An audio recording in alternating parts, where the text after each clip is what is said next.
The main thing happening in this section of the gospel is that Jesus is preparing his disciples to send them out to do exactly what he has been doing, which is to proclaim the kingdom.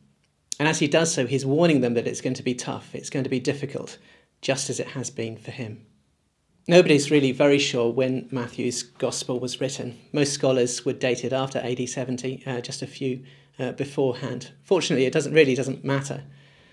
What we can be much sure of from the contents of the gospel is why Matthew wrote this gospel. And I think we can say, first and foremost, he wrote it for Greek-speaking Jewish Christians, to encourage them to get involved in the mission to the nations. But I'm absolutely sure that as Matthew wrote his gospel, he would have been aware that this is going to be useful for all disciples everywhere, at every time, to be encouraged to get involved in the disciple-making mission to the nations. Probably the hardest chapter in this section of the gospel is chapter 10, which is often called the mission discourse. And it's slightly tricky because this is very much a one-off mission that Jesus is describing here.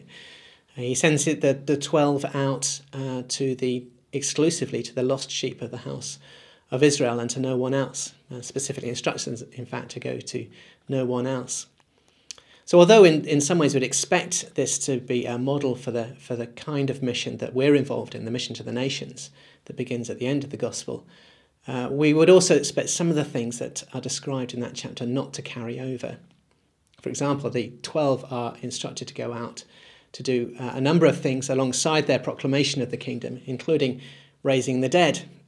But it seems very unlikely that this is to continue after the death and resurrection of Jesus. We have actually a more wonderful way of describing and explaining and proclaiming the life that Jesus has come to bring, because we have news of Jesus' resurrection itself.